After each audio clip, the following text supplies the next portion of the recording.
In case, something happens and we are here to report it live to you. Live. Like this. On a live event. Just like this. Well, let's tell everyone we're going live, though. Doing it. Did it. Doing it live. We're doing it live. Doing it live. We are doing it live. Live. You know what? We're going to have background noise? Possibly. No, ABC. Come on. I don't know why that's going on. But it's very loud. Jamming. So now, we're going. We're live. That's going to get us copywritten, isn't it? If they can identify Oh, no. Don't take us down, YouTube. I swear. I'll take you down before you take me down. I swear it wasn't us. I gotta get my phone. Yep. Go watch the chat.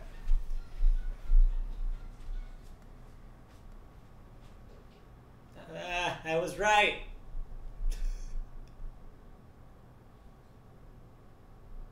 How's that beef jerky, Mike? Chewy. Chili? Chewy. Oh, chewy. You were right?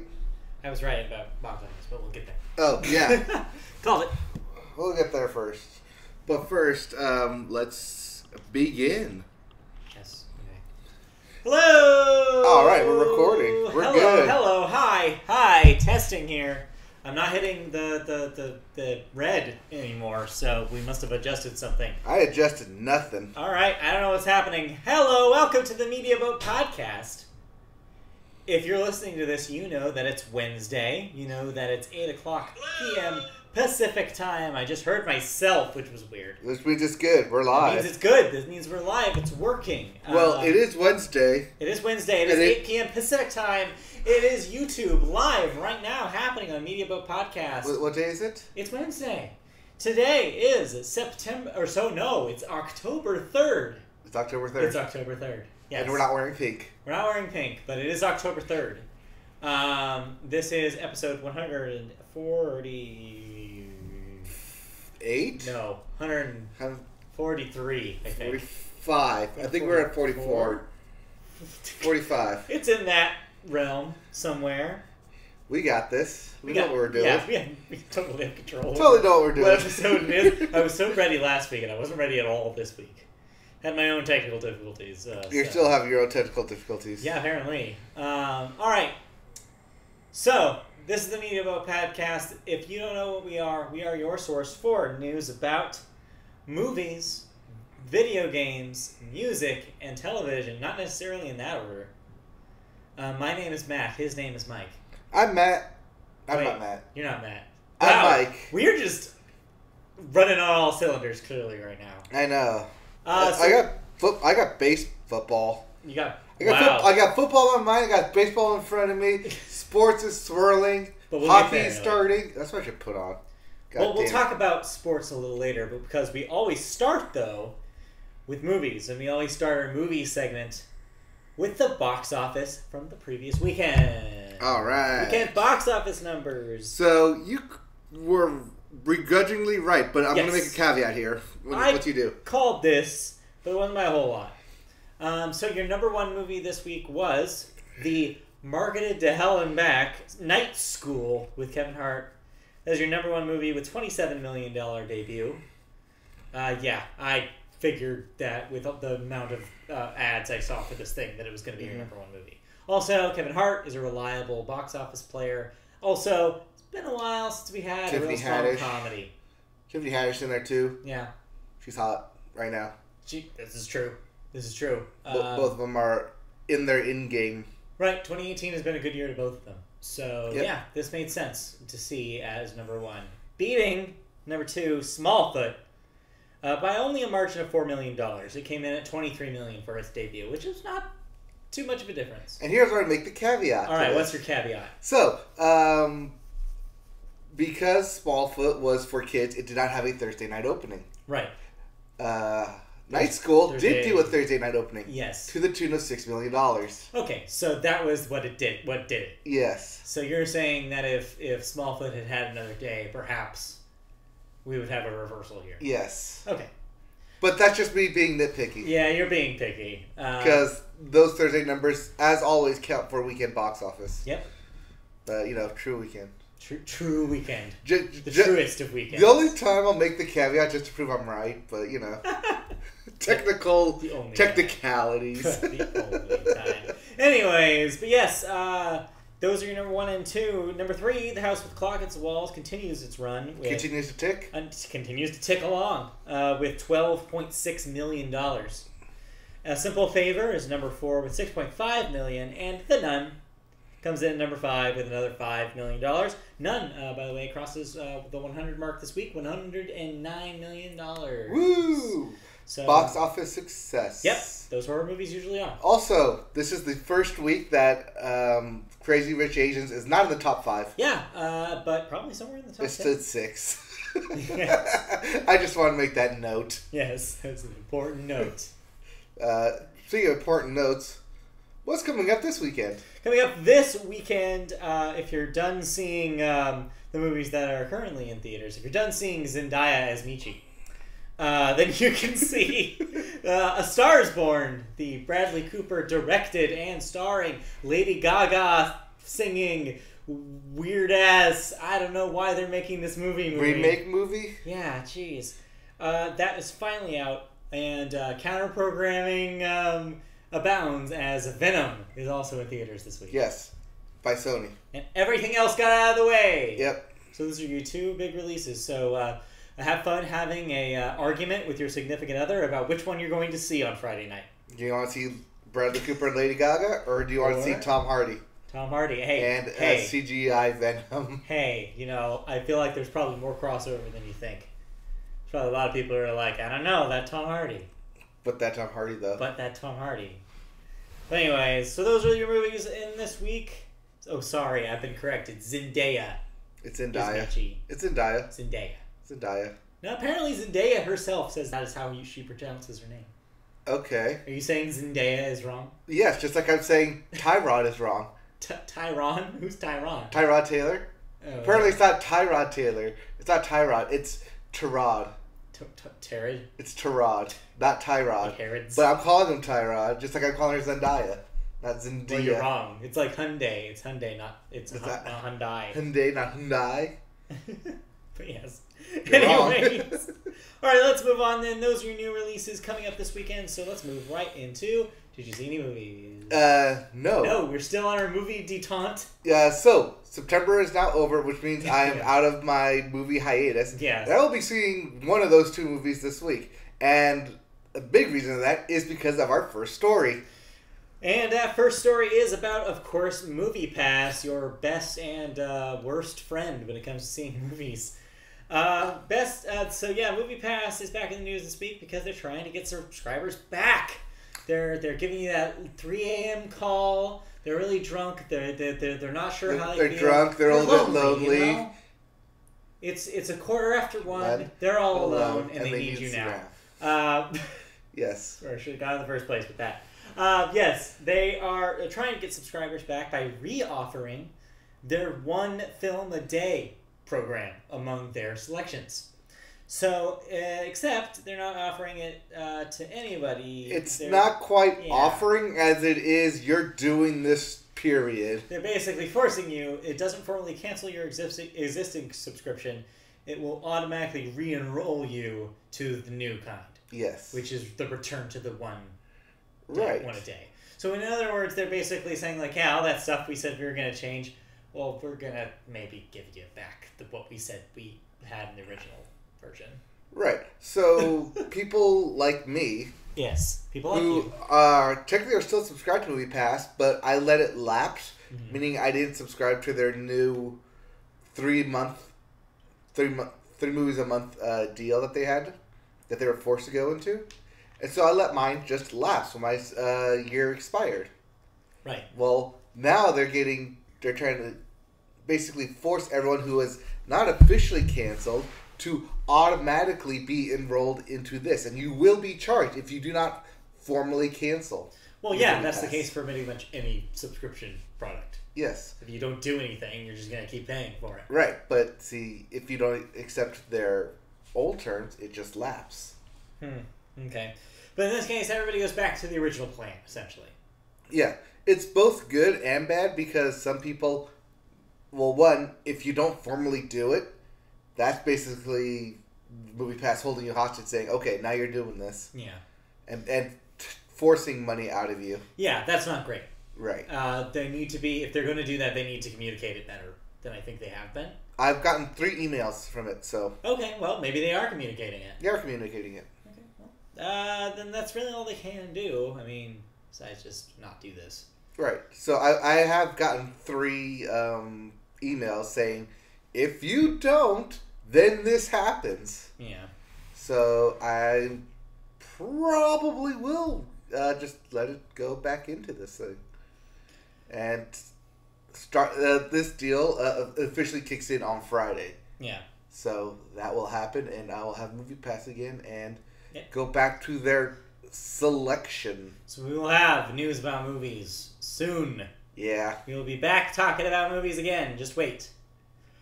All right, let's move on. Our next story is a follow-up story about Fan Bingbing. Yes, 2 weeks ago we reported that she was missing. Yeah, she was missing. We talked about how the Chinese government had a financial issue with her. They were cracking down on unpaid taxes. Right. So, here's what happened. The actress was ordered to pay $130 million after she misreported how much money she had received to conceal from the authorities. She apologized on social media, thus making her first appearance since June, publicly, and admitted to signing the contracts. Her case was designed as a warning to other high-profile celebrities and a campaign to recover all back taxes in the entertainment industry in China. Officials also say that her agent, Mao Engguang, obstructed that's the best I can do.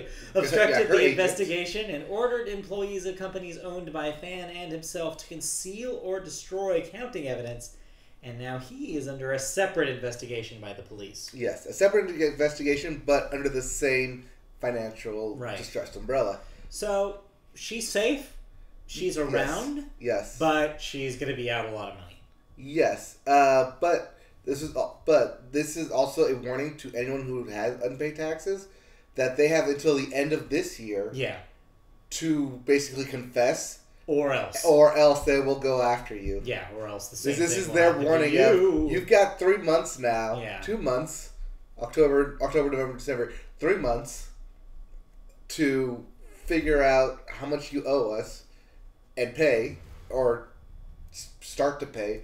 Otherwise, you're going to get sued and be dragged into court. And clearly, they're going to win. Chinese government's going to win because of this. Yeah, they have evidence that this is a thing that happens. So yeah, kind of bittersweet ending to this story, and yeah, China remains a very scary place to live and do business in.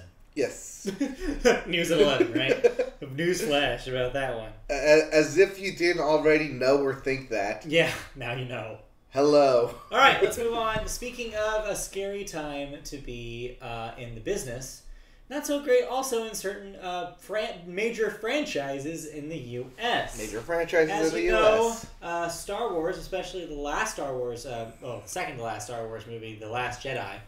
Because Han Solo has been faced with a lot of online hate. There are haters, and they are going to hate. Yes, we of course are talking about The Last Jedi. That's what I and said. how it was so divided. Yes, it was very divisive. A lot of people on the internet were not fans, and they wanted you to know. Well, I don't want to surprise anybody, but a lot of that hate wasn't warranted. Well, one, it's a good movie, and two, It's a lot of this hate. I'd argue it is the second best Star Wars movie. Don't at me. I'm going to at you on what the first one is. It's Empire. Because of course it is. Of course it is. Because it has to be, right? It's Empire Strikes Back, then it's Last Jedi, Then it's New Hope. then it's New Hope, then Then it's the Return of Force the Jedi. No, then it's Force Awakens. No. No, it's Return of the Jedi, then it's Force Awakens. I don't think so. Then it's 3-1-2. That's my list. That's your list. That's my list. All right, we have his list on record. It's recorded on podcast. So what about The Last Jedi? So what about The Last Jedi? So much of the online fan arguments over the film are actually, of course, I bet you saw this coming, deliberate, organized political influence measures in disguise. AKA trolls. Yeah. According to an article I'm guessing. You didn't actually identify what this is. It's a social article. Okay, so an article. Yeah. It's titled Weaponizing the Haters. This study found that 50.9% of people tweeting negatively about The Last Jedi were, quote, politically motivated or robots, with a number of these users appearing to just be Russian trolls. The likely objective of these measures is, this is a quote from the article, the likely objective of these measures is increasing media coverage of the fandom conflict, thereby adding to and further propagating a narrative of widespread discord and dysfunction in the American society. Yes, the same thing that was being discussed about our political system, about voting, voter fraud in the last presidential election, yes, has extended now to our media franchises. Hi, guys. But yeah, so imagine that. Also, this has shades. This reminded me a lot of the a similar thing that was happening with video games a few years ago. Yes. And we still where have people the undercurrent of. Were writing negative reviews without playing the games. Well, not even that, but okay. Well, I'm not going to give them any publicity here if you don't necessarily know what I'm talking about. Probably not, but go ahead. Yeah, what I mean is that this is happening a lot on the internet, especially in the last decade, is that just these organized groups are just, they're using bots and stuff to make things bigger than they appear. So beware of what you read on the internet, I guess, is an important lesson. Shouldn't we always? I mean, hey, a lot of people aren't as careful as they could be. A lot of people believe what's out there when there's some very big red flags saying not to. So here we are. Me waving my big red flag. Big red flags. Alright, Lastly, well, let's end on some happy notes. Yeah, let's try. Yeah, so we have a new movie. Yeah. A new movie with Ryan Reynolds. Yeah, I mean, are we surprised at this point? No, that's the guy you get, I guess, one of many. But yeah, Ryan Reynolds has a new film set up with director Sean Levy. They are teaming up for a movie called Free Guy, which I knew immediately what this was going to be about as soon as I read the name. Free Guy? Yeah, I got a free guy. It's a sci-fi action comedy set up with 20th Century Fox, written by Matt Lieberman. It is centered on a background character who realizes he's living in a video game. A non-player character, if you will. An NPC. With the help of an avatar, I guess the hero? Yes. He tries to prevent the makers of the game from shutting down his world. Think Deadpool-style comedy in a video game, and you get the basic plot. Yeah. I don't know. I'm not sure how this is going to go. Do you think that this got greenlit when the new Jumanji did well? Jumanji did well, and Deadpool did well, so let's put those two things together. Ready Player One? And Ready Player One. Oh god, what a confluence of terrible. I mean, sure, people like those movies. Tomb Raider did fine. It made its money back. That's true. I guess it did. But yeah, there is precedent for video game narratives to... I don't know. And fourth wall breaking. This doesn't sound like a strong enough premise for a movie, though. To me. No. This sounds like fan fiction. Well, this is based off a loose pitch from last year. From Matt Lieberman. Yes. Did they go scramble a brief treatment that he pitched to some executives. And quickly wrote a script, and now it's greenlit. Okay. Well, I guess good for Ryan Reynolds, but I have zero interest in this plot. I like Sean Levy. What's Matt Lieberman written before? Is he probably sounds familiar. He does sound familiar. I didn't look it up. And that's not just because he has the last name Lieberman. But I don't know. He just sounds familiar. Yeah, I didn't look that up. I don't know. Well, there is your movie news for this week. Short movie week this week. Short. Nothing really big news. A lot of trailers did drop this week because Sony. So the new Spider-Man trailer dropped. Holmes and Watson, the new comedy from the Step Brothers, and you should say when you say Spider-Man trailer, you mean Spider-Man into the Multiverse, which is the animated film that is happening in December. Spider-Verse. Yeah, Spider-Verse. Yes, that dropped. Holmes and Watson. Yeah. Yeah. Yeah. No, it's Watson and Holmes backwards. Okay. Yeah, it's Watson and Holmes with John Farrell, John C. Reilly, and Will Ferrell. Right, Step Brothers, but they're Part 3. But they're Sherlock Holmes. Step Brothers Part 3. Yeah, basically. Because Ricky Bobby was Part 2 or 1. Doesn't count.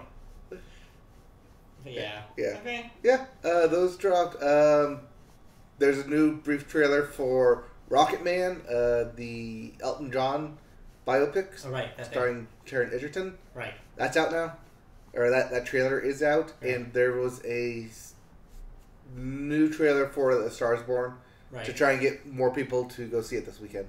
Yep. Try as they will. Try as they will. I guess we should really quick. What do you think is your number one? Does Star Is Born beat Venom? Because I think it will. I don't think so. I think you think Venom wins. Venom wins. Really? Okay. Yeah, I'm gonna be. Just because I think it's gonna get in more theaters, in front of more eyes. Okay. It's gonna be played more. I think I'm gonna back Star Is Born here. You can back it all you want. I'm gonna see. I have faith in it. You know that if Venom, even though I don't want to see it. Yeah, but if Venom tanks, it's basically like the end of whatever Sony has planned for any Marvel thing. I don't see a downside here. All right. Let's move on out of movies because it was a big week in television. Oh, so TV is back. TV very much premieres. So. But before we get to all those talking points, we get to talk about sports. Yeah. Because it's your sports corner. First up, you have the biggest sports news of the night. The hockey season begins now. Yes, tonight, Wednesdays, was the start of the NHL hockey season. Yep. I went to a game already on Monday, even though it was AHL, so no one cares. It was great. But yes, hockey starts tonight, so get those fantasy teams set if you're playing fantasy hockey. Yep. It is daily. So you can do either fantasy draft that way, or be sure you set your lineups daily for each recurring thing. Remember that one time where we did fantasy hockey? And everyone quit halfway through the season? Yeah, that happened. Yeah. But also remember when it was all G's and it was all goalies? Yes, I needed some guards. I needed some guards, so I drafted all G's because they were guards. Nope, I just had a stockpile of goalies. You never know when you're going to need them. You never know which one's going to pan out. Also in sports, the other big sports news this week was, of course, playoff baseball. Yes, so as we noted last week, MLB was ending, and we already had the first wildcard game happen last night. Did it happen. It went to 13 innings. It happened, and then it kept happening. Yeah. And then it kept happening until finally it ended. 13 innings worth, the Rockies beating the Cubs in an elimination game. So, bye Cubs, but man, what a game. Yeah. The other elimination game is going on right now as we speak. Currently, the Yankees are up over the A's. Winner of that game takes on Boston. Yep. So, we'll see what So, happens we could next. see another Yankee-Red Sox rivalry. Boring. I don't know. Sounds boring. Sure. I don't know anything about baseball. That's like the greatest rivalry in sports, Red Sox Yankees. So that's boring because it happens so much. Yeah. So I'm right. Ha. All right. In other sports, the first quarter. Question of the day: what is the movie of the month to see in October? I mean, well, probably one of the two that comes out this week, right? Well, I don't know. I have the rest of the lineup here. I mean, besides Star Is Born and Venom. There's that sequel to Goosebumps. I don't know. Bad Times at the El Royale, which they keep advertising. Yeah, probably Halloween. Right, the remake of Halloween with Jamie Lee Curtis in it. Or First Man. But yeah, that's pretty much it. That's your October. I mean, and those all come out within the first 2 weeks. So. Yeah. So I don't know. Those are your movies. I mean, we're going to start to get into award season here. Yeah. So that comes November, which means the true early frontrunners are A Star Is Born and First Man. one directed by Bradley Cooper, which is based off a remake. The second one directed by Damien Chazelle, who did La La Land. Well, among others. Among other stuff. Well, no, I mean, like, it was a co-directed thing, right? Yeah. Yeah. All right. La La Land. So let's get back to sports. The first quarter of the season for the football season is done. Only the Cardinals are winless. Yeah, they are. They have not won a game, and 2 teams remain undefeated. That's right. The Rams and the Chiefs. Go Rams. There you go. The Ramily. Yep. They had a monster game this past weekend on Thursday. Yeah. Well, not weekend, I guess, because it was Thursday. Yeah, Thursday. But yeah, Thursday Night Thunder as both quarterbacks put up over 400 yards. It was insane. Yeah. It was crazy. But yeah, it's good. I mean, Rams are on the road for the next 3 weeks. They won't be back until a homestand against the Packers at the end of the month. But yeah, it's going to be, football's looking good. It's happening. Yeah. Also in sports, NASCAR. Exciting weekend with the first ever, I'm guessing this you meant Royale, but there's a V instead of the Y, so it looks like Roval.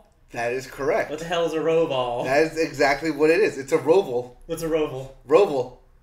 You need to explain what a Roval is. So we can't just keep saying Roval on this podcast. So in NASCAR, there's 2 tracks. There's a road track and an oval track. Wait, so this is a road oval? Yes. Why?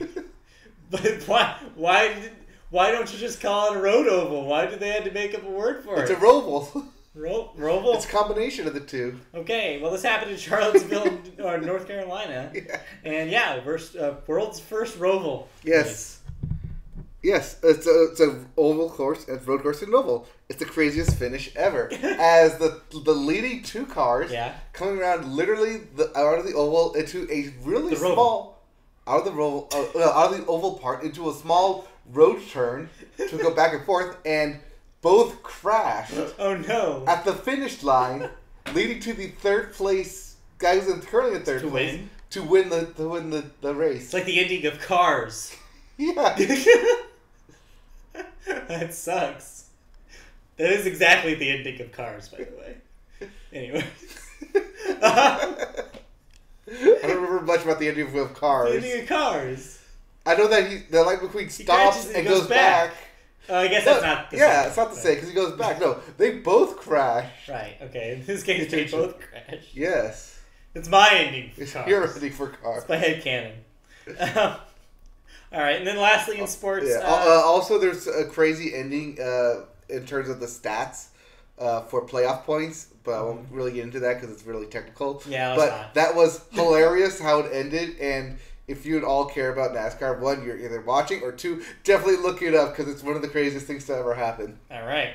Then lastly, follow-up from last week, you said that Tiger Woods had a big win at the PGA. Yeah, he did. Last week. This week, though, he choked. Oh, we saw Tiger Woods back in Tiger Woods form. Yeah, he lost the Ryder Cup, the classic U.S. versus U.K. To be fair, he didn't lose it personally, yeah. But the U.S. lost, and he was on that team. Thus, Tiger Woods lost. Hey. He also lost his match, so that counts. That as him losing. He's lost a lot. All right, let's move on. Out of sports into proper television news. The most proper television news. We start... Well, before we get into that, just to make it clear, the Yankees are going to win. Yeah. It's 7-2. It's pretty definite. It's top of the night. Yeah. They're winning. Anyways, television news. Okay. Let's start with CBS. All right. Who's in trouble this time? Well, yes, the network has had a lousy 2018, but it's topped off by yet another executive, Vinny Favale. Vinny Favale has been placed on leave amid accusations that he used offensive and homophobic language in work situations. Oh boy. Favale was accused of having made multiple offensive remarks during meetings related to shows like The Late Show with Stephen Colbert between 2015 and 2018. 9 unnamed sources tell that when Jennifer Hudson was performing for the show, that he said he, quote, got 4 erections, unquote, while watching her. That's a lot of erections. Yes, it is. Separate erections? Like, usually when you get an erection, it just stays that way. Was he saying that, like, it was like a curve up and down, like it would go in and out. I don't want to think about it that That was much. too much. The network investigated a complaint for inappropriate language that was received in January 2016, and action was taken. However, since people are speaking up again 3 years later, additional review is warranted. Favelli was the senior VP of talent at the CBS television studios. So, Well, yeah, was. Not He's good. not going to be anymore. yeah, not a good look. Not at all. And 9 people, that's a lot of proof right Yeah, there. I mean, you think you stop at 5, but No, no, 9. just Why not? well, you think one's Everybody. enough proof, but yeah, Yeah, no, more. everybody, all you can get. Just anyone who was in the vicinity just basically heard him say this, like, oh yeah, he said that. Yeah, he sounds creepy. Yeah. What a creepy dude. All right, let's move on. All right, bye bye. This So is... there's an opening at CBS if you're interested. Yeah, Go check it will out. be VP of talent. All right, it's Project Runway is our next story. And Yes. This is a sad one for me. I love Project Runway. Yes, because as you know, it's returning for its 17th season. At some point. Yes, knows when? on Bravo, back In to its home spring. network.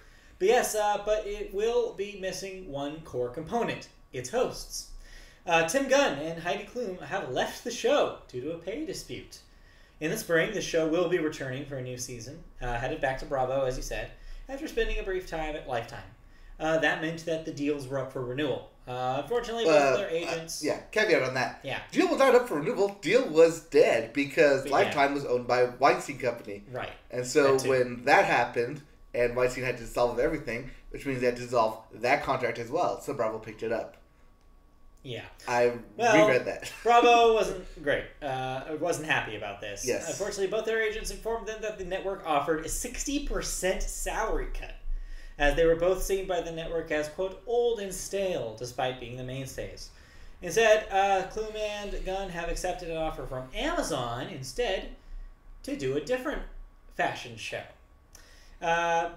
This is Does not this sound the first familiar? time that Amazon has done something Sounds like this. familiar. Because back when the Top Gear hosts left due to being scumbags, they were approached by Amazon and they created a show called The Grand Tour, if you recall. This has happened before. Yes. But This yeah. is also why Bravo's rebranding the new Project Runway as a soft reboot of sorts. Yeah.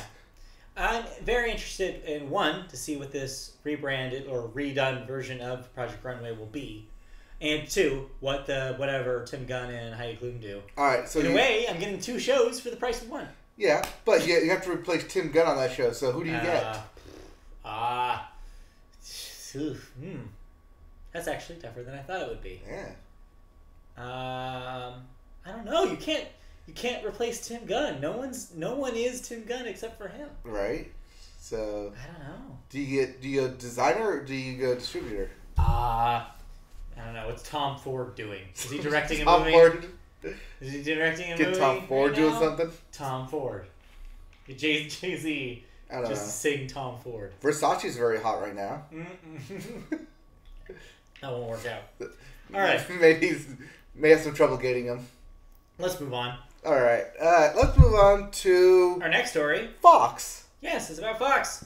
Damon Wayans, specifically, has a show on Fox. Had Had a show on Fox. He says now he's leaving the show he stars on, which of course is Lethal Weapon, after finishing production on the 13 episodes ordered for season 3. He said in an interview that what he's trying to do and what he was going and is going back to the stage to try to, quote, find his smile again. Aw, poor guy. Yeah, well, he's a comedian. He's age 58, a diabetic, and is working 16-hour days. And so he says, yeah, he's kind of done. Yeah, so are you telling me that he's too old for this shit? Yeah, sounds like it. Sounds like a Murtaugh to me.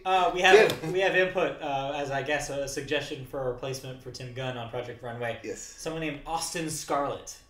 I'm not familiar. I do not know. But speaking of, you can't.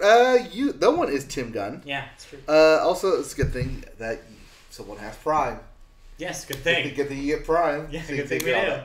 And good thing the Yankees won, because otherwise I'd be a liar. But yeah, There you go. creative player Yeah. wins. All right. But anyways, so yeah, he's is basically done. So his previous his previous co-star Clayton Crawford on Lethal Weapon was replaced with Sean William Scott for the upcoming season. Yes, we noted that. That when finally happened. answers my question: what the hell happened to Sean William Scott. So there you go. He's now going to be on Lethal Weapon for the upcoming season. After apparently emotional outbursts happened between the two while they were on set. The new season of Lethal Weapon, by the way, premieres on September 25th. So there you go. So I guess that means you'll have 13 episodes left of Damon Wayans until he's gone. Yes. Those episodes will finish filming up in December, at which point he will then start the new year doing whatever he wants. Yeah. Whatever he wants. So I don't know. I'm not sure if he is still technically under contract, but he just basically told everyone that he's not returning. So good luck replacing him. Oh, I see. Chrissy says that Austin Scarlett was a former winner. He won 4th place in season 1. We won 4th place, and not even a winner? I didn't watch that early. So he's not even a winner. We don't want him. No. It's like... I was going to say, it's like getting Jennifer Hudson to judge, who didn't win. I mean, but they've done that. But they did that. They did that. All right. It's like getting Daughtry to judge something. He didn't win. They could do that. But you could do that. But yeah, anyways, so there you go. That's the news about Damon Wayans. We end our television news with another fun story about a creator being able to create something new. Over Fox. So yeah, speaking of Fox, we're still there. Another project by Lauren Bouchard, creator of Bob's Burgers. And I bring this up because, well, it shows that they're getting away from all that Seth MacFarlane stuff. Yeah, this is really great news. This is really good news. So this show will be called The Great North. It will be created by Lauren Bouchard as well as writers Wendy Molyneux and Lizzie Molyneux, who currently write for Bob's Burgers. Mm-hmm. The voice cast will include, and this is a star-studded list here, includes Nick Offerman, Jay Slate, Megan Mullally, Paul Rust, Aparna Nancherla, Will Forte, and Dulce Sloan? Dulce. The show follows the adventures of the Tobin family as single dad Beef does his best to keep his family fishing boat business afloat. There you go. Also, that's just a great That sounds name. like a beef fish. a seafaring version of Bob's Burgers. Yeah. Which sounds pretty good. Yeah. You have Alaska hijinks ensue. You can do a lot of stuff there, not only with just it being in snow, but... They can go to the last Blockbuster. Yes, that could be an actual joke. It could be a joke. But yeah, that sounds great. I'll watch anything that team does. Yes. I like Bob's Burgers a lot. I was actually just saying that I'm like 3 seasons behind, and I need to do a lot of catch-up on that show. So. Yeah, but Bob's Burgers is an easy watch. Every show they do is great. So this is good news. Fox is steering in the right direction of animation for once. Yep. All right. Now, that does it for television news, but now we have the fun part about recapping all the television we watched this week. So I'm going to make a rule here. In order for this podcast not to be 100 hours long, let's try to be brief as brief as possible. Well, we're going to be brief because we've only watched the first episodes of these things. But yes, but I know how we can get. Yes. I'm just saying, let's keep these slow, and I'm gonna try to rattle them off. Okay. So first up, you watched Manifest. What network is that on? This one is on NBC. All right, what's Mondays. that about? So, this was a request from last week. As you Yes. would note, someone asked what I thought about Manifest. I said that I hadn't seen it yet, but I was going to give it a shot when I had time. Yes. So I watched the first episode, and I'm glad I didn't give my thoughts on it because I needed at least a second episode to get what this thing was going after. And even still, I don't know what exactly is going on, and I think that is the purpose of this show. This is your new Lost. I was going to say it sounds like Lost. This is Lost, which is funny enough, because that also involves a plane going missing. Yeah. Yeah. Yes. So this is a mystery, an enigma in a nutshell. And you're trapped trying to figure out what's going on the outside without a whole lot of context given to you. The plane goes missing, everyone comes back, but all the passengers, or at least the main character passengers, former Prince Charming of ABC's Once Upon a Time, That dude. They're hearing voices in their head. It's their own voices, or they're hearing other stuff in their head. And so they follow these clues in order to solve the mystery of the day. Basically, to help people. We don't know why this is happening. That's literally the big mystery. The plane blew up at the end of the first episode, so it sounds like no a clues there. procedural Lost. It is a procedural. Yeah, Lost. that's weird. It's like they mixed in like procedural stuff in there just to be like a little bit more episodic. But it also has this whole convoluted family dynamic of This Is Us thrown into it as well. Because of course it is, because it's 2018 and that's the big show. And I can see why people like this thing. I don't know if I want to invest my time into this thing though. Yeah, I hate that that's happening. Because every show wants to be This Is Us now. Well, is that what ruins television? Is that what where we're going? Everything is just the it's always been that way. It's the new, but like this is like the new singularity where everything's gonna try to before just it was be Modern This Is Family. Us. Not really. Yeah, I don't think it had that much of an effect. it did. No, everything was The Office. Yeah, everything was trying to be The Office. Yeah, that's what I'm thinking of. Yeah, because the Modern Family was the direct, I guess you could say. It was a family office. A family office. That was what they were trying to do there. Yeah. But anyways. but anyways, yeah, Manifest is good if you like mysteries. If you're... I feel like this thing has replaced The Blacklist, because when that thing came out, it was also a convoluted It seems a little lighter than The Blacklist. But it is lighter. Because you're not dealing with all this heavy stuff of like the underbelly criminals of the world.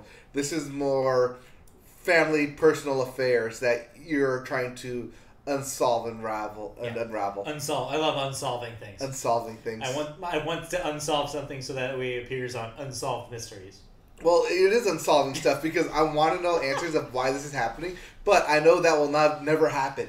You will never get a complete answer of why this is happening to them until the series finale, and even maybe then, not even then, because they'll cancel it and you will be left hanging. Maybe not even then. Maybe never. Yeah. Because nothing means anything. Right. We may have a Fringe on our hands here, except not as sci-fi as that show. All right. Move on. Okay. Next. That was already too long. Way too long. Let's move faster. Wow. Okay. We have a lot of shows. I know we do. Okay. But wow. Let's stay on the network then. What network was that? NBC?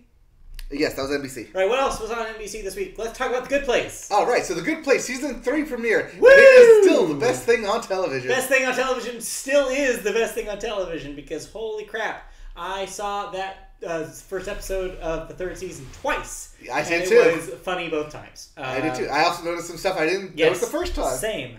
It was such a strong opener. Basically, you throw these characters back on Earth and have them somehow try to meet each other again, and it works just as it did before. It even manages to introduce a completely new character with a completely new relationship with another character, and somehow make that work and not seem weird. Yeah.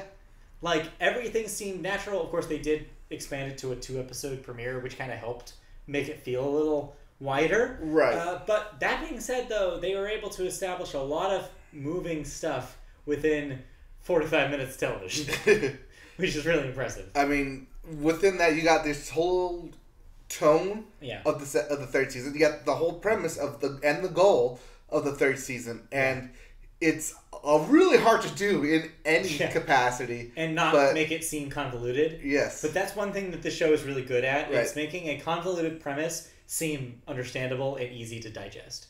It's like the complete opposite of some of the pilots we watched this week, where it's just like, we get it. Stop explaining your premise. And we'll get to all those later. This was, no, you know what's going on. We're not going to talk we're you. Yes. We're like, this is just what the show is. It is the smartest comedy on television to date. Maybe in years. Maybe, yeah. Like, I've like, the more I watch this show, it's like, it's one of the all-time, like, greats.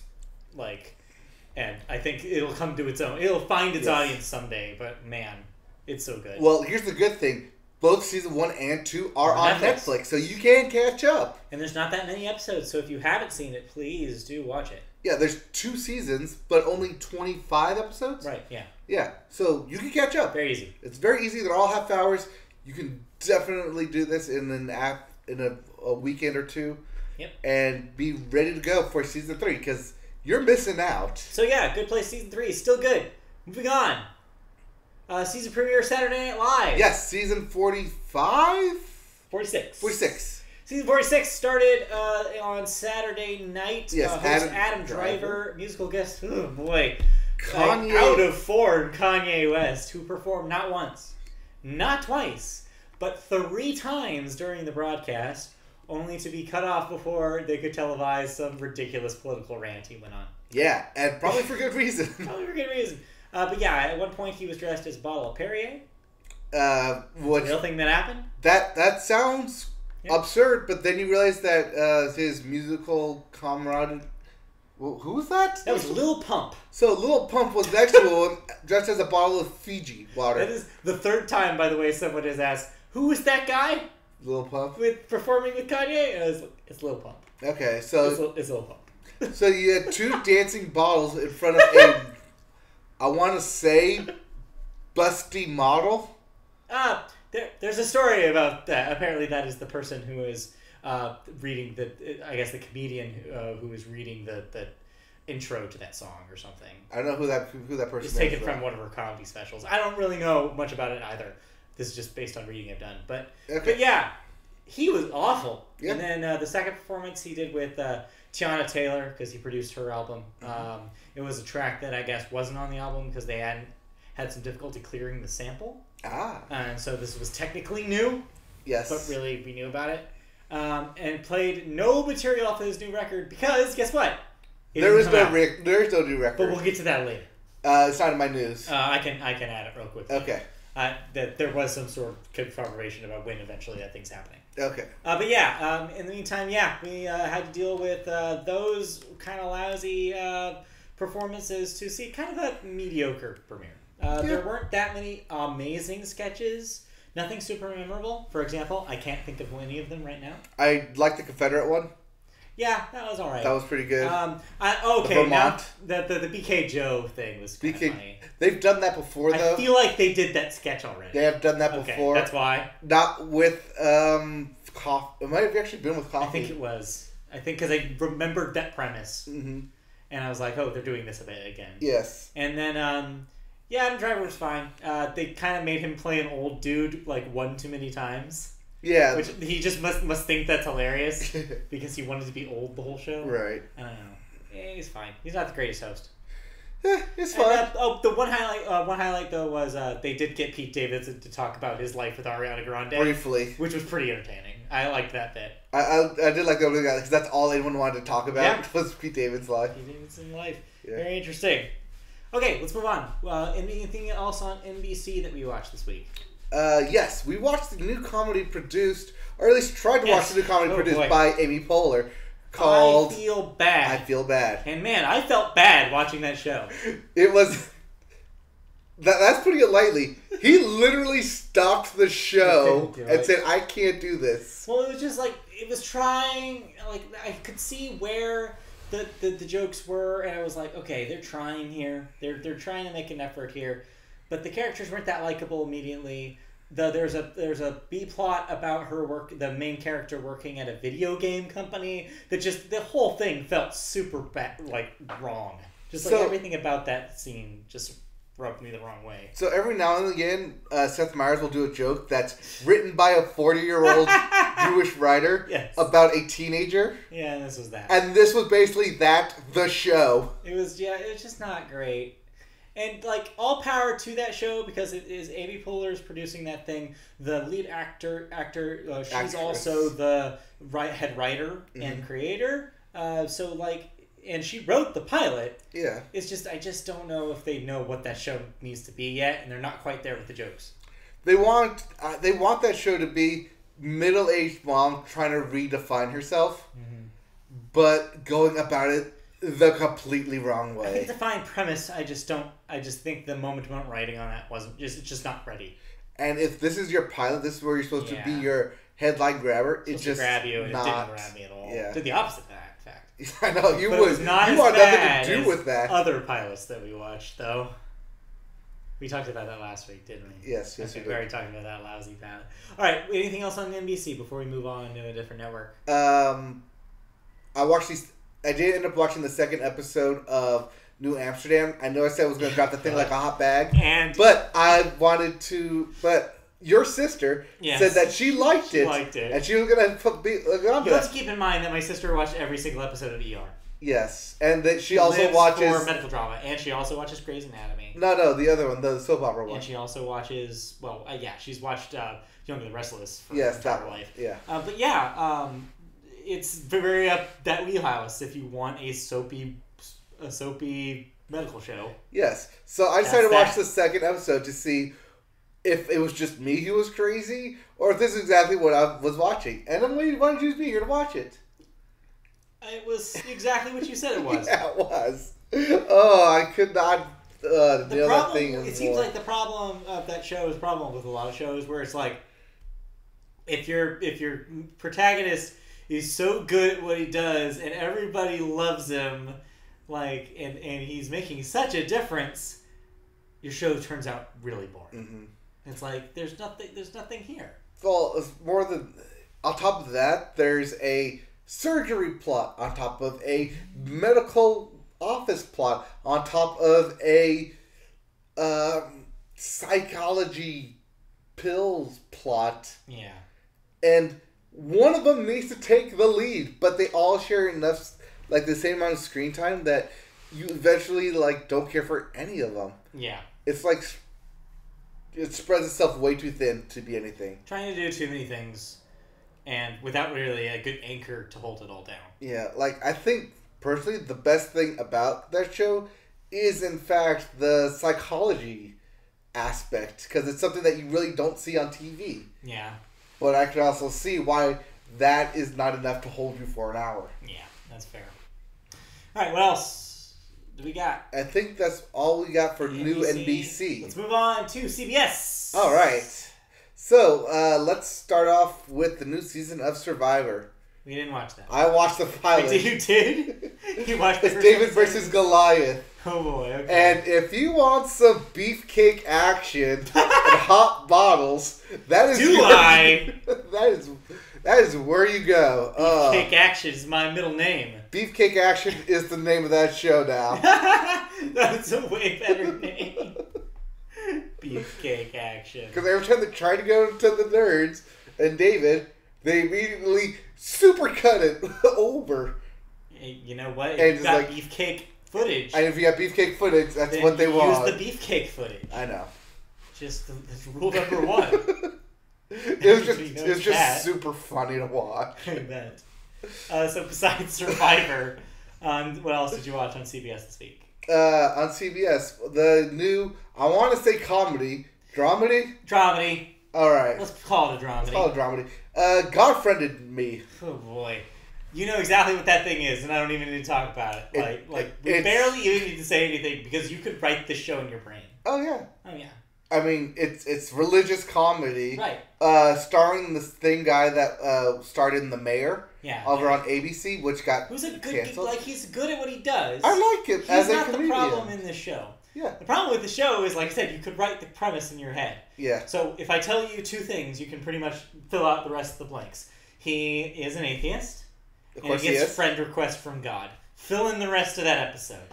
He goes all episode denouncing God. Yeah. Only to have divine intervention happen the entire time. Yeah. Constantly. Oh, yeah. And then at the end of the episode. And guess what his dad is? Of course. He's a minister. Because of course he is. Because he has to be. You have to have that dynamic opposites. Yeah. And then at the end of the episode, he changes his career path to, sure, I'm going to do this whole God thing now. And give that a shot. Am I close? Yeah, that's pretty much it. That's pretty much it. Yeah, it didn't seem... it seemed like that was the show I was referring to earlier when I said pilots that whack you with the premise over the head over and over again. There's only so much filler, I guess, you can have in an hour show. This felt like a pilot episode to a network. Yeah. And then they just did some touch-ups and then sent this out to everyone. It was just, there's only so many times you can get it. It's like, yes, we get it, he's an atheist. Yes, we get it, he doesn't believe in any of this stuff. Like, yes, we get it. You can stop repeating yourself. Just Have more stuff happening instead of you just talking about yourself. Well, because in the same scene, within 5 minutes, they did the same thing 3 separate times. Right. I get it, rule of threes. Yeah. But it was the exact same repetition, not we're going to do this the same thing 3 times, 3 different ways. Yeah, no, it was the exact same cookie cutter thing. It reminded me of something that would have been on, like, those Christian networks, like PAX? Yeah. Yeah, this would have been on PAX. CMT? In, like, 2001. No, not CMT. Yeah, CMT. No, that's the country music channel. Yeah, they would totally have done that. I don't know. I'm thinking more like one of those independent stations. Yeah, small probably. ones. But yeah, it seems like something that would have aired at PAX, in between reruns of Little House on the Prairie. My Little House on the Prairie. I was going to say My Little House on the Prairie. I was like, that's not a show. It is now. So yeah, it doesn't look great, but then again, it's a pilot. I don't know. Maybe that thing will find its audience somewhere in I don't know, certain parts of the country. All right, what else going on? Let's see. CBS. CBS? We did not watch the season premiere of Big Bang Theory. I did. Oh, you did? I reported that last week. Okay. We did not watch New Neighbors, which is on CBS. No. We did not watch that's Fox, The Old People. No, yeah, we didn't watch that. New Life. I don't think it's called The Old People, but yes, I know it's The Old show Comedians. you're talking about. That's what it's The Old Comedians. I think it's literally called The New Kid, or The Cool Kids. The Cool Kids, you're right. It's not even close. No, didn't watch that. Didn't watch Rel. They're just premises that don't attach to us either. So many shows. It is also just a lot of shows. But they're just premises that don't attach. Anything else that we watched then? Think of?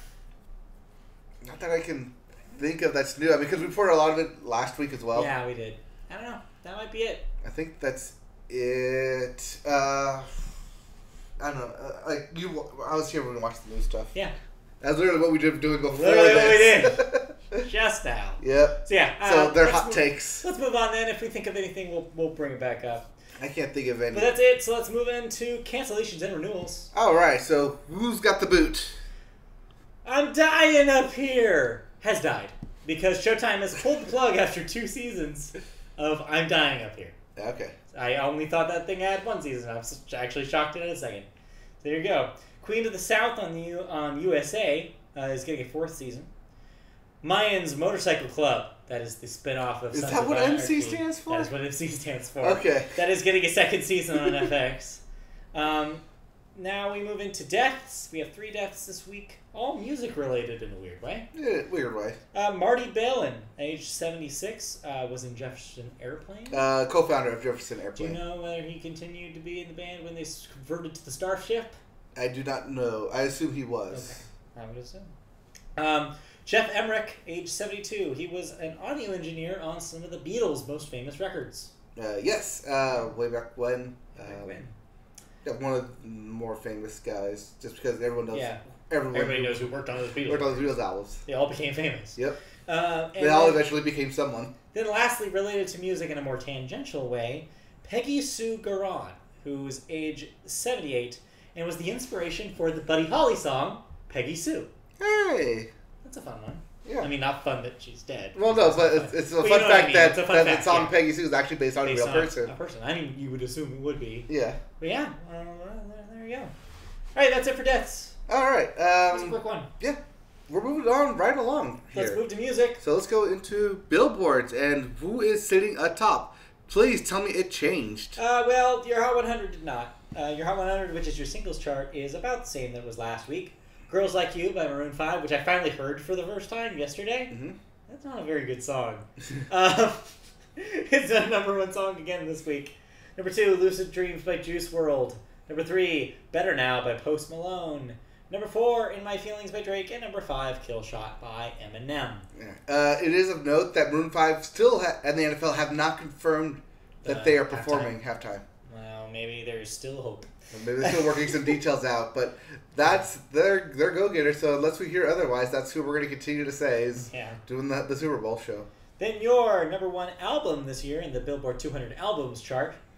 New one this week, Iridescence by Brockhampton. Premieres at #1. Who? What? Brockhampton is a rap group.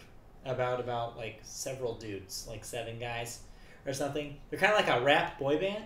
Okay. They even refer to themselves sometimes as a boy band, even though they're a rap ensemble. But yeah, Brockhampton, they've been shaking around for the last few years here, but this is, I believe, their first #1 record. Oh, okay. So there you go. Never heard Iridescence by Brockhampton is your #1. Number 2, Bridges by Josh Groban. Josh Groban, #2 record this week. Premiering #2. Sure. I wonder if it's called Bridges because all the songs have really good bridges. Probably not. Maybe they're songs about bridges. Are we trying to fix bridges? Or maybe it's burning bridges. Jeff Bridges. Yeah, maybe it's just an album dedicated to Jeff Bridges. I'd listen to that. Number 3, moving down a bit, Kamikaze by Eminem. Number 4, Scorpion by Drake, because of course. And number 5, Astro World by Travis Scott. That's your top 5 albums. All right. So what are we listening to this week then? Because I listened to nothing new. Let's see. We got new releases. This week, new releases. Adrienne Lenker with Abyss Kiss. That's a good name. Atmosphere with Mi Vida Loca! Exclamation point. Behemoth with I Loved You at Your Darkest. Aww. Cat Power with Wanderer. Coheed and Cambria have a new record. They're Yes. still around. The That's Unheavenly Creatures, which sounds like the name of a Coheed and Cambria record. It does, but yeah, they're still around. Doyle Bramhall II with Shades. Echo and the Bunnymen. I've heard of them. Also around. The Stars, the Oceans, and the Moon. Electric Six. They wrote Gay Bar. Pride of the Devil. Eric Church with his new record, Desperate Man. Yes, now you get that Eric Church. Probably both listen to that this weekend. Yes. Fucked Up, the band. Called Fucked Up. Dose Your Dreams. Ghostface Killah, The Lost Tapes. Hearts, New Compassion. Hugh Cornwell with Monster. Kristen Hirsch with Possible Dust Clouds. That was the The Roval crash. Roval? Yeah. Molly Birch with First Flower. Oh, I skipped a couple. KT Tunstall with Wax. Yeah, that KT Yeah, I remember her. See. with the black horse and a cherry tree. Yeah, that song too. Matt Nathanson with Sings His Sad Heart. Phosphorescent with C'est La Vie. Not the Bewitched song. No. C'est La Vie. But that's probably where he got inspiration from. No, probably not. Steve Perry with Traces. Yes, that's Steve Perry. Steve Perry. T.I. with Dime Trap. Yes, that T.I. Tokyo Police Club with TPC.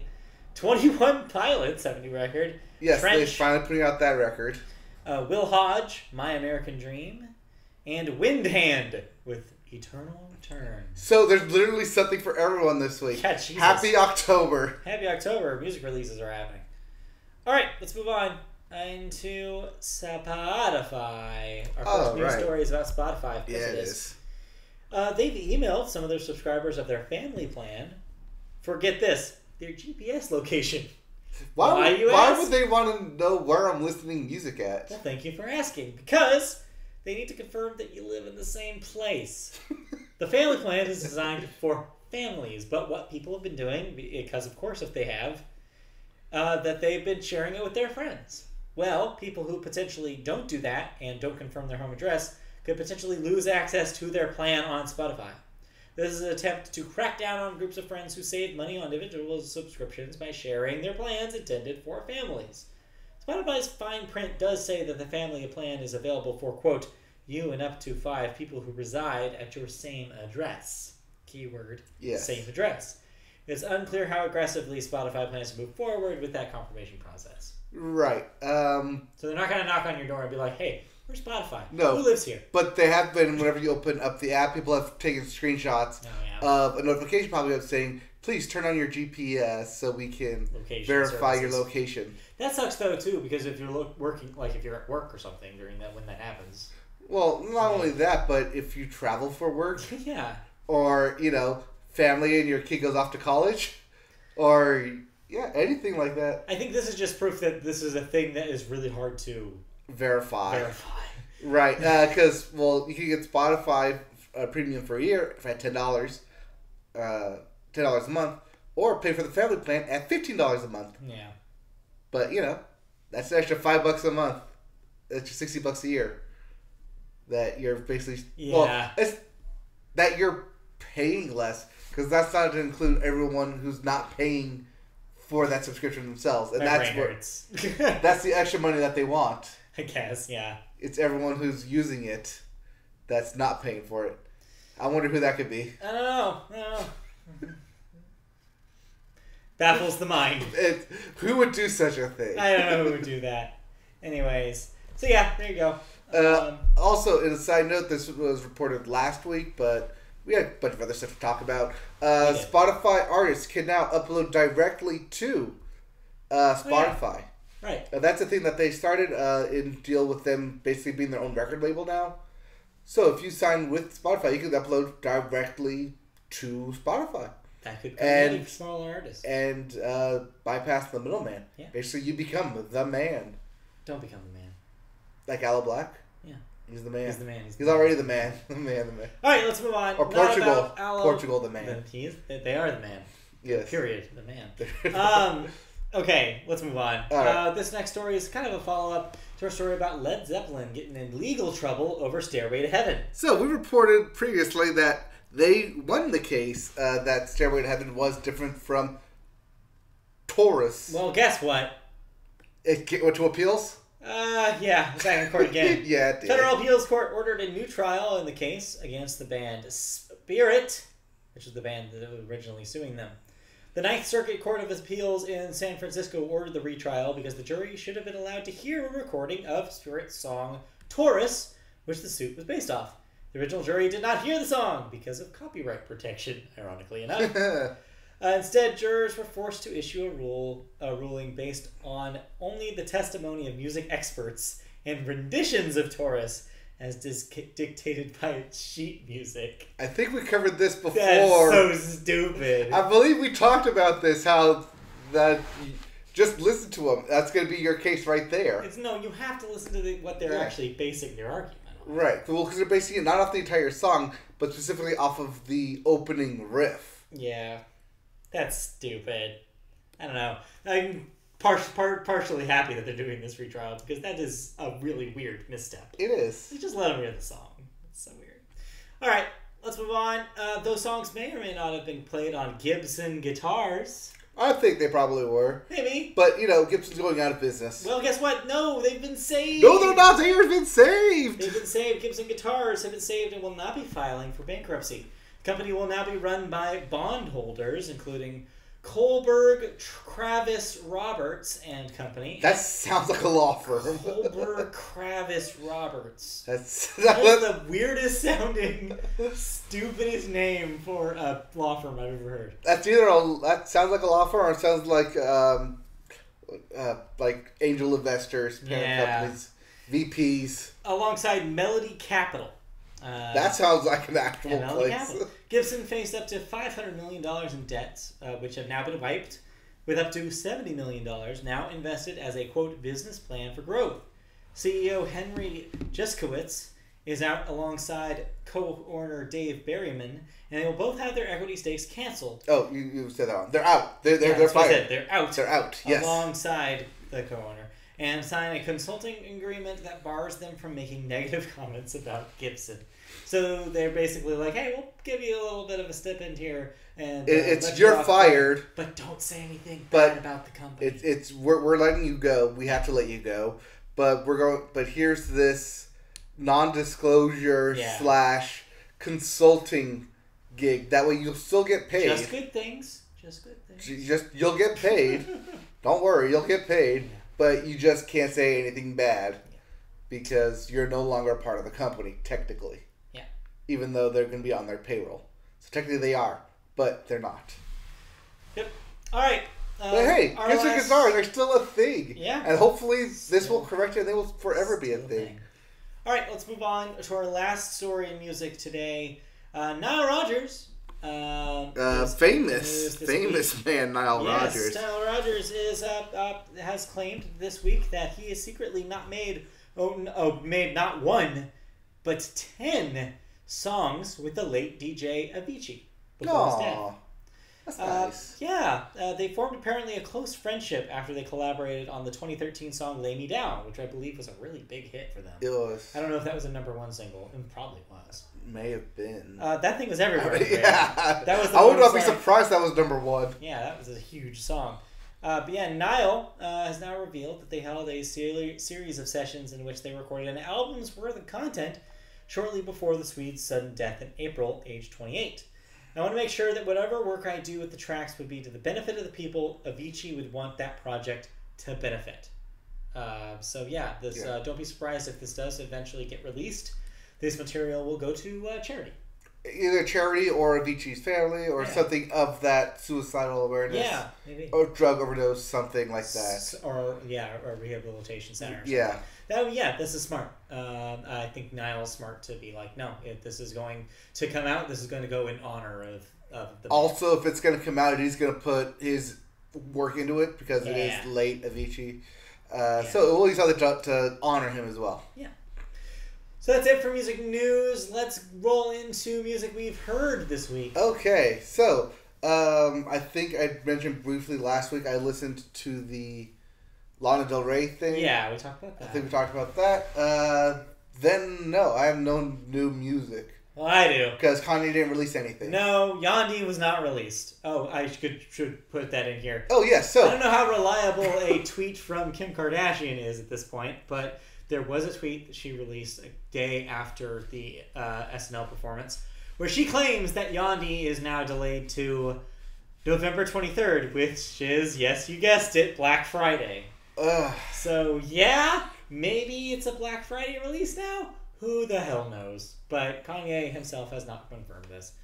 He ended up going back on frickin' TMZ apparently like a couple days after that to go say more dumb stuff. Yes. Oh, yeah. Now he's changed his plan. He's not going to run for president in 2020 anymore because he doesn't want to run against Donald Trump, his bro. Right. So instead, he says he's going to run in 2024. Yeah. I don't know. I'd give up. No. He's gone off the deep end. Yeah. He's gone crazy yet again. I can't. Third time? Fourth time? What are we at? I don't even know. Go be a dad, Kanye. Yeah, gosh. What is he doing? I don't understand it.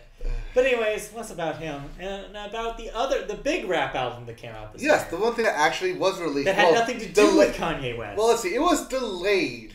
Yes, it was. It was delayed and delayed and delayed and put in a vault and no one was ever going to see it. Until now. The Carter 5 exists. Yes, the Carter V.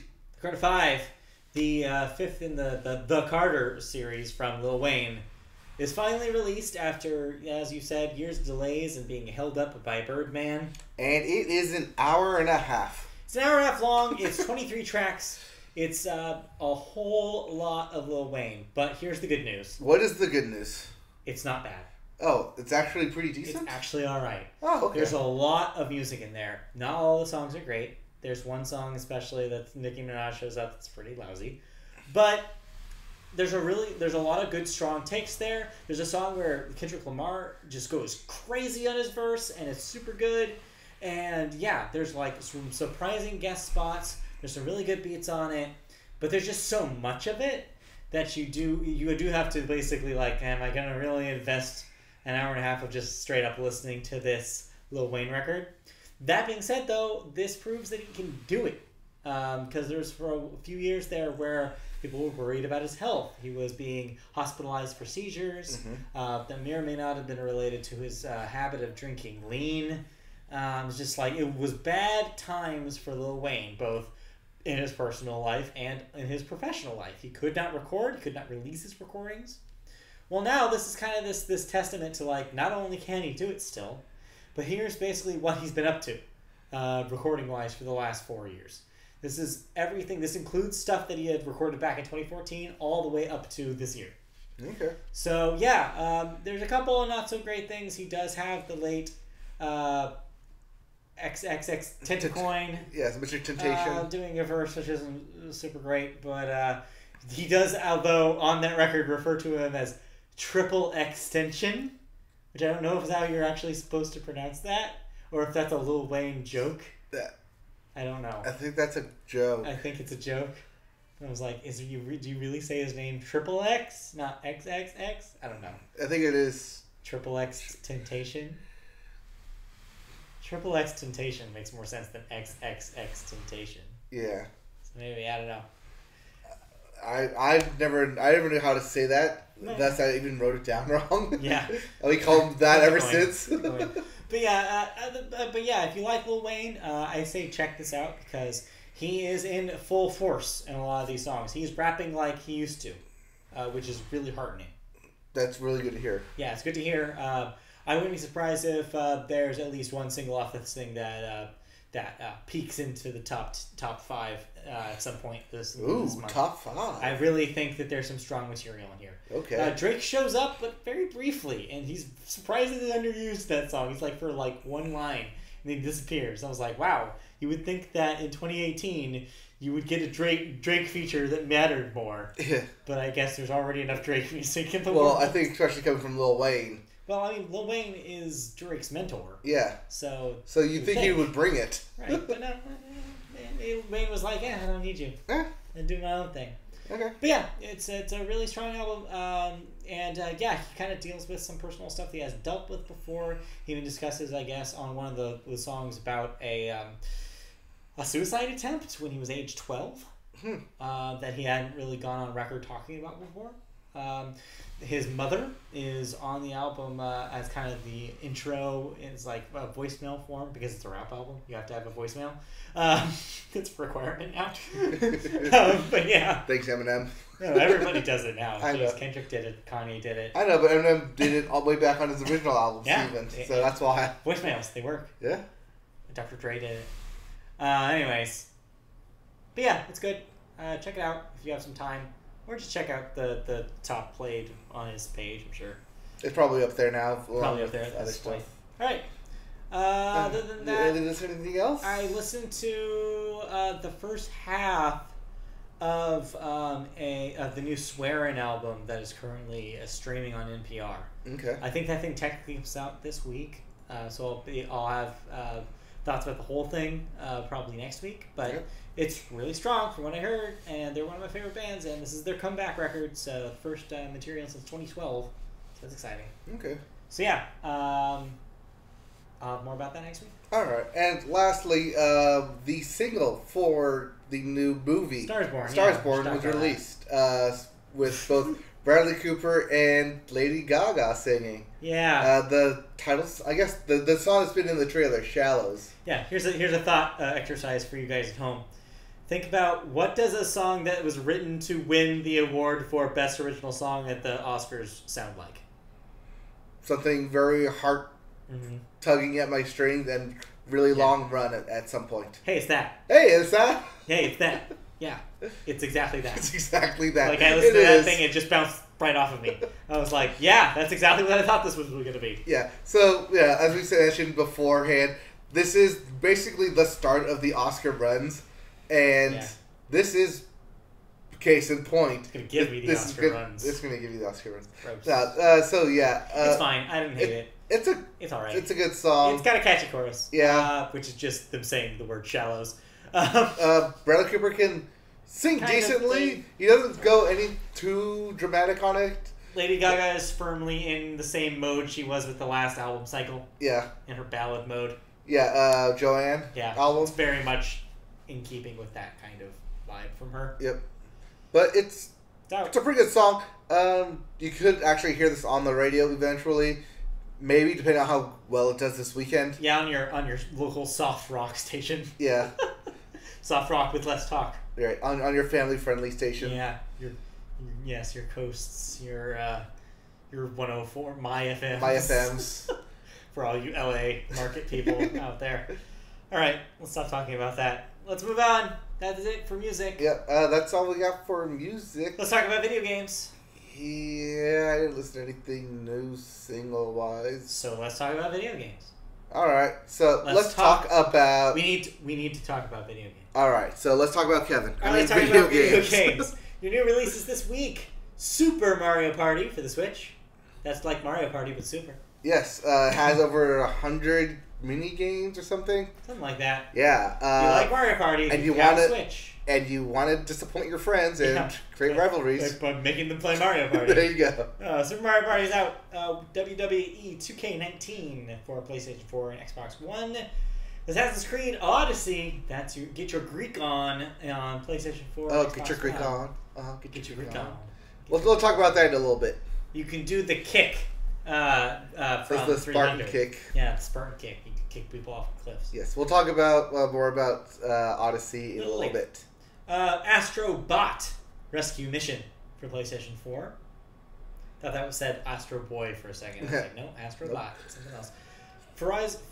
Horizon. Wow. Forza Horizon 4. Horizon. It is out on Xbox One this week for everybody. It was already available for people who bought the $100 pack. Yes. But yes, starting this week, you will be able. Everybody will get to play. Also available to people who have the Xbox Game Pass. Yes, it's available for those of you who are subscribed to that. Maybe Free download. Maybe we'll check that out. Yeah. I don't know. I'm thinking about checking out Game Pass. Pay $10 for Game Pass to play it, or pay it $60. I got a 14-day trial. I'm going to check some Forza out. Oh, okay. I still have yet to do that, so Yeah. you have a free trial for me as well. Free trials. Yeah, maybe we'll I'll do check that. out. Megan. Megan. Okay, we're in video games. Alright, tell me about Mega To Man. be fair, I was messing stuff up at the beginning of the show, too. Yeah, let's talk about Mega Man. Mega Man. No, Mega Man 11 is out for PlayStation 4, It's Xbox 11? One, and Switch. Yes, Mega Man 11, the 11th Mega Man game. Alright, so out. what's Dr. Wiley up to this Dr. time? Light, Yeah, I think is what you're going for, and Dr. Wily, yes. Yes. They're Mega Man characters. yes. Mega Man. Alright, stop talking about Megan. Let's talk about Ubisoft. Alright, so Ubisoft has a new game coming out. They do. Well, no. This is actually about their shares. I know. This is actually a financial story. Yeah, so this isn't about Assassin's Creed. But Remember- we're going to get to that later, I Remember promise. Vivendi? Yes, I remember Vivendi kept trying to buy out Ubisoft. Well, they have announced on March 20th, 2018. This was back of the way back here. 2018, they would sell their remaining interest of 6.7% shares. Yes, Well, and we all rejoiced. they're finally doing it. Oh, they're actually going to go through with They're this finally now? going to do it. All On right. October 1st, 0.91% of the shares would be sold, with the remaining 5.74% scheduled to be sold on March 5th, 2019. Okay. This corresponds with Vivendi's deal to sell everything by March 7th of 2019. The deal also states that Vivendi could not purchase Ubisoft's shares for a 5-year period. So they have been put on a 5-year timeout. All right. So they're going to get some money now. Maybe Ubisoft stock will go up, and then, or maybe it'll go down. Who knows? But then they're going to get the remaining of those shares cashed in a year from now. This makes sense because March of next year would be the end of the fiscal year for them. Right. So that's why that's the deadline. Well, no, November next year. But you know what I mean. Yeah, I know what you mean. Yeah. All right. Let's move on. Next story. Got to pour one out for a dead homie here. All right. Another main staple of our childhood gone. Well, not my childhood. Well, someone's childhood. Someone younger than us' childhood, actually. Club Penguin is dead. Yes. All those penguins have died. Poor penguins. All those penguins. Killed them all. Sorry. All those penguins are dead. The Club Penguin has died, has ended after 13 years. It was, of course, a children's MMO. At its height, it held over 200 million accounts with players from around the world. The official Club Penguin was replaced a year and a half ago by Club Penguin Island. That was a mobile game. However, this isn't necessarily the end, as their parent company, Disney, will be back with, quote, new experiences around all of Disney's beloved characters and stories across all platforms. And this is the hidden story. Yes. Rebrand. This sounds like they are probably going to remake the core of Club Penguin and replace all the penguins, the Disney characters you know and love. Either that, or they're going to do it where you're going to create your own character. Put you in, what I would do is put you in a Disney park. Yeah. With actually Disneyland with separate mini rides and different stuff, where you can walk around the park to the different Disney worlds, the mini hands that it holds, and purchase Disney stuff and have an online community that way. Which I don't know if that's what they're already doing with that. Not D23, Disney Go, Disney OMG. No idea. Disney OMG. OMG, is that what that thing is? I think that's what that was called at one point. That is. It was like the Disney branded kids social app, right, or something, or website something.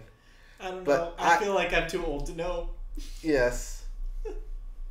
Yeah. But yeah. Sorry, Club Penguin. Yeah.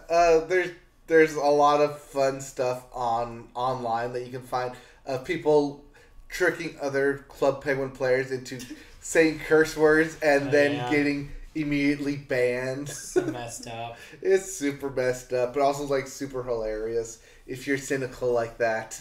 So there you go. That's Club Penguin. All right, Moving on. another MMO of our childhood dead. Let's talk about another thing from your childhood that is not dead. Harry Potter. Oh, he's dead to me. He's No. the boy. Oh, right, he's not dead. He's the boy who He's lived. the boy who lived. In fact, he can't die. He's the boy who lived. Harry Potter is in the news this week on the internet because leaked footage came out of an upcoming possible game featuring the world of Harry Potter. Posted alongside the video was a press release sounding description of the game, which mentions a 19th century setting starring a fifth-year student who joins Hogwarts as a late arrival. Warner Brothers, of course, was quick to issue a copyright claim and have the video removed, but the developer of the game was not revealed. But knowing that Warner's stable of developers, it could either be Rocksteady, those of the Batman Arkham games, Which they have yet to announce their next project. true, or Avalanche Software, the company that was formerly a developer of Disney Infinity when they were working for Disney Interactive. And this is the more likely option. Yes. Both have Warner Brothers currently as their parent company. They did, however, Warner Brothers, announce a new slate of Harry Potter games, but specifically under their Portkey Games label. The first being Pokemon Go developer Niantic's Wizards Unite, a Harry Potter probably equivalent to Pokemon Go. Yes, where you go fight Dementors or other mystical creatures and swipe Yeah. up to attack. But speaking as someone who knows weird stuff about the video game industry, Yes. what often happens is that mobile rights for game development are different They from are. the other game development rights. So that may not be the case. Portkey may just be a mobile developer. It may be. It may be also just Warner Brothers' own separate division of Harry Potter offshoot games. Yeah. It's very rare when the same company puts out mobile and console versions Yes. of a franchise property. So yeah, I'm personally hoping actually that this is a Rocksteady joint, because I think a Harry Potter game developed by them would really hit the atmosphere that you need for a game like that to work. Yes. If it is another studio, then I don't know if I'm as excited. The only reason it's probably not the Rocksteady one is because of journalists who have seen what Rocksteady is working this on, is not Harry Potter. and they have come out and said this is not what they're working on. Okay. Well, all right. Well, I mean, they could have. They might but be bigger now. it might could also working just on be- multiple projects. Well, yeah, will be multiple projects. It could just also be them not giving it away because Yeah. they're under non-disclosures. And Right. Yeah. They've all signed. They've all NDAs, signed, yes. So who knows? All right. But yeah, but this, I've seen the footage. Yeah. It looks pretty good. Yeah. I understand why you started the 5th year, because that will put you at 15 in Hogwarts World. Because Well, running that's around half as a drama. 10-year-old, Yeah. You don't want to be a 12-year-old. 10-year-old hanging out. running around Yeah. Hogwarts.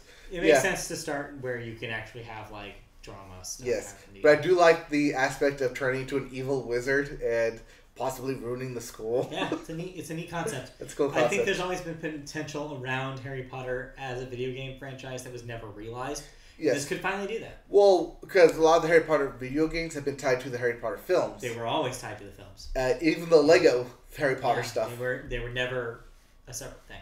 Right, but now that we have the Wizarding World basically taking off on its own with the Crimes of Grindelwald Right. and being established as Its own Harry Potter franchise. universe, Right. magic as the Wizarding World, Yes. and not specifically Harry Potter, and that Right. they can, and plus they're setting this reportedly in the 19th century, Yeah. that it's far enough from everything that it can do its own thing and not Won't be have the tied. baggage, yeah. All right, well, that's all we know about that. We'll have more info when we get it. Yes. Then our last story this week. I was trying to think if there's any actual big game conference left for the year. Because TGS just happened. TGS just happened. That's the Tokyo Game Show. Right. Gamescom already happened. Yes. So the question is whether Sony does something in Paris this year.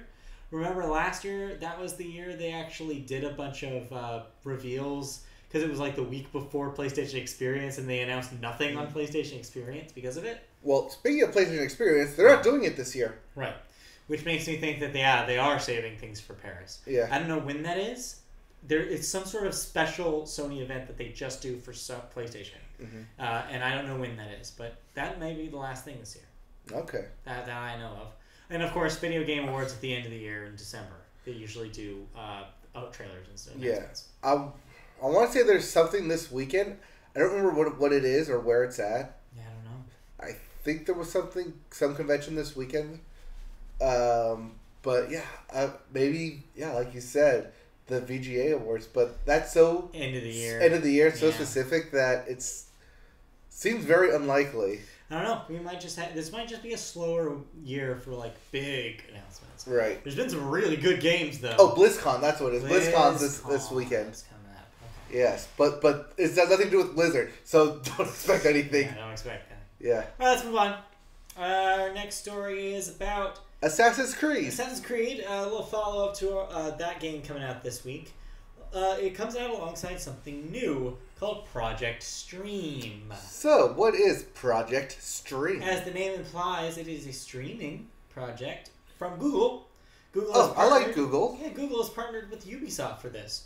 You'll be able to stream Assassin's Creed Odyssey to your Chrome browser on a laptop or a desktop. No, I can't. It's such a big game, I have to be able to download to play it. If you're streaming, you don't have to download it. What? Starting on October 5th, a limited number of participants will get to play at no charge for the duration of the Project Stream test. Google notes that while streaming TV or movies, consumers are comfortable with a few seconds of buffering at the start, but streaming high-quality games requires latency measured in milliseconds with no graphic degradation. So this is Google's first big step towards streaming games as a service. This was kind of announced out of nowhere. People knew that Google was working on streaming tech. Yes. But the scuttlebutt on the industry had actually been that they were working on a set-top box for it. Not that they were going to do it just straight up in your browser. So this was kind of a surprise, especially out of nowhere to announce that they were doing it alongside Odyssey. So yeah, as the story kind of implies, and something we've talked about here on the podcast before, streaming video games is not an easy thing that you can just start doing because of lag. Right, we talked about this last week with PlayStation. No, not just with PlayStation Now, but last week with crossplay. That too. And trying to have the competitive edge. Yeah. Certain games, like fighting games and racing games, and pretty much multiplayer internet stuff, is going to be really hard to replicate in a streaming service because you can't miss a second. You can't miss a frame. Right. A single-player experience, though, like Assassin's Creed, this might be a good trial run for this thing because it's not as reliant on pixel-perfect accuracy since it's a single-player experience that is kind of a slower-paced thing. Right, but these Ubisoft created worlds, Assassin's Creed worlds, are still big in scope in their own right. True. This is also the first Assassin's Creed game where you get to make a choice in the beginning between two factions to play as. So this is basically double that size. Yeah. So yeah, I don't know. Those who we're not obviously participants in this, but those who are will have their first hands on this soon. So we'll know what kind of quality they're getting out of these numbers, what they're getting out of this service. Yes. Reportedly, you need at a minimum 12 megabyte connection speed, which is pretty basic and pretty low for such a high quality game. Yeah, I wouldn't be surprised if this thing wasn't perfect because they probably need to can't be. Iron out a lot of. Well, it's like I said, this is their big test. Right, this is it. This is a test demo for them, but it's also AAA game, so. Yep, but hey, you can also play this on. You can just straight up buy a disc of this game if you want to, or rent it because it is a Assassin's Creed game, so you don't know how it's going to go yet. Digitally. There's so many times, so many ways you can play Assassin's Creed this weekend if you want. Yep, if you want. All right, that is it for video game news. So did we play anything new this week? I went back to playing Kingdom Hearts Unchained Union Cross. We talked about that last week. Did I talk about that last week? You mentioned it last week. I'm still back on that then. Well, cool. That's not a game that's new though, so let's move on. That's not. What else did anything you play new? Did you play more Spider-Man? I did not. A little bit more. I have not touched Spider-Man in a week because I've been so busy. I played a little bit more Spider-Man. All right. But that's all I played. Okay. I did not play anything else new this week. No, I haven't played anything new. I did go through real briefly while I had the chance and buy everything for the month, or basically download for free purchase for free because of PlayStation Plus. Oh, you know what? I played a little bit of Destiny 2. Oh yeah, I saw you playing that Because it was. I downloaded it because it was free. Yeah. Yeah. And I realized it was only free for a couple more days, so I was like, I should probably get this. Mm-hmm. But yeah, still Destiny. Okay, yeah, still Destiny. I believe because we beat that thing like immediately. We beat all the disc content. Right. Yeah. Anyways, yeah. Didn't play anything else besides that, so yeah. No, I've been playing a lot of fantasy football. I crushed That's it this not week. a video game. Hey, it's on my There's no mobile. video. It's a mobile app that I There's no play video. against people. No video. Technically, Anyways. see the numbers going up. It's true. It's like a clicker. Yeah. We basically play cookie clicker. Football clicker. Football clicker. This is what I'm going to call it from now on. Touchdown runner. Yep, touchdown runner. Alright, well, that will do it then for video games. Alright, that does it for me. That does it for us. It does it for the Media Boat Podcast. Which means it's time for us to plug away. Let's plug away. If you enjoyed what you saw, well, guess what?